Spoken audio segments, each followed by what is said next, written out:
Next important video है कि constructor destructor inheritance में कैसे होता है, और ये हमेशा मतलब इस पे क्वेश्चन जनरली आ ही जाता है। देखो ये क्लास है डेराइव्ड, जिसने पब्लिकली बेस क्लास के इन कंस्ट्रक्टर को क्या करा है, कंस्ट्रक्टर ने बेस क्लास को इनहेरिट करा है, ठीक है ना।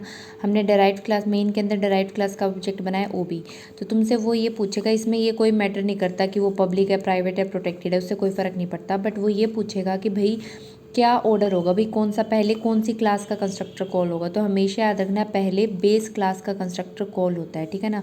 तो हमेशा याद रखना जैसे मैं चाहे बेशक डेराइव्ड क्लास का ऑब्जेक्ट बनाऊं, पर इसने इनहेरिट तो बेस को करें, तो हमेशा याद रखना पहले कंस्ट्रक्टर होएगा बेस क्लास का, फिर कंस्ट्रक्टर किसका कॉल होएगा, डेराइव्ड क्लास का। और डिस्ट्रक्टर का ऑर्डर उल्टा है, पहले डिस्ट्रक्टर होएगा डेराइव्ड का और फिर डिस्ट्रक्टर होएगा बेस का। फॉर एग्जाम्पल इसने जैसे एक और प्रोग्राम दे दिया, तो एक मेन बेस क्लास थी ये, फिर डेराइव्ड क्लास थी 1, फिर ये फिर होगी दूसरी डेराइव्ड क्लास, मतलब ये हो गई बेस होगी, इस डेराइव्ड के लिए बेस ये होगी, इस डेराइव्ड क्लास के लिए बेस कौन सी हो जाएगी, हमारी डेराइव्ड 1 क्लास, ठीक है। तो अब ये देखो कि मैंने अगर ये कंस्ट्रक्टर ये जैसे ही कंस्ट्रक्टर तब कॉल होता है जैसे मैं ऑब्जेक्ट बनाती हूँ, तो जैसे ही मैंने ऑब्जेक्ट क्रिएट करा तो सबसे पहले किसका कंस्ट्रक्टर कॉल होगा, तो सबसे पहले किसका कंस्ट्रक्टर होगा, जो हमारी मेन बेस क्लास है। तो मेन बेस क्लास कौन है, ये, तो किसका कंस्ट्रक्टर कॉल होगा, इसका, बेस का। तो मैंने लिखा देखो कंस्ट्रक्टर किसका, बेस का। फिर किसका कंस्ट्रक्टर कॉल होगा, जो नेक्स्ट बेस है, तो नेक्स्ट बेस तो ये थी, तो किसका होगा, डेराइव्ड 1 का। और फिर किसका होगा, जो मेन डेराइव्ड क्लास है, तो किसका होगा, डेराइव्ड 2 का।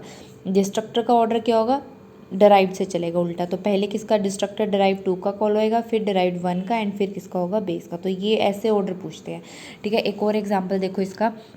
अब देखो यहाँ पे बेस 1 है मेन क्लास, बेस 2 है।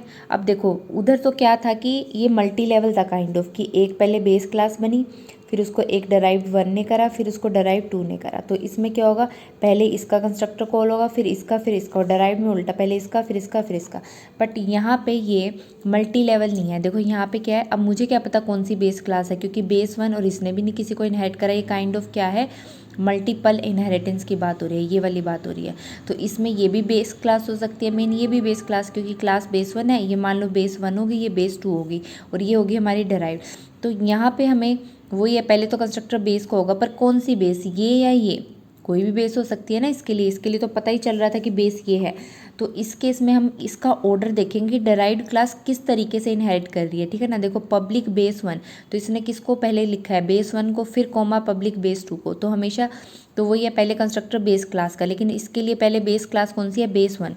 तो पहले कंस्ट्रक्टर बेस 1 का, फिर बेस 2 का, फिर हमारा कंस्ट्रक्टर किसका कॉल होगा, डेराइव्ड का। और उल्टा डिस्ट्रक्टर क्या होगा, पहले डेराइव्ड का, फिर किसका होगा, बेस 2 का, और फिर किसका हो जाएगा, बेस 1 का।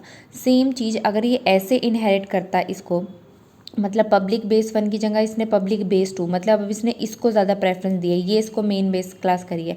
तो हमारा क्या होगा, कंस्ट्रक्टर पहले बेस क्लास का कॉल होएगा, फिर हमारा कंस्ट्रक्टर ये बेस हो जाएगी सेकंड इसका, फिर डेराइव्ड क्लास का। और डिस्ट्रक्टर उल्टा होता है, पहले इसका डेराइव्ड का, फिर इसका, फिर इसका। तो ये ऑर्डर है ना, तो ये ऑर्डर इंपॉर्टेंट है, कि कई बार वो क्वेश्चन पूछ लेते हैं, ऐसे पूरा कोड नहीं देंगे, सिंपल देंगे, तो तुम्हें ऑर्डर पता होना चाहिए। तो first constructor of base class होता है, देन डेराइव्ड का, और डिस्ट्रक्टर उल्टा होता है, बस ये याद रखना है।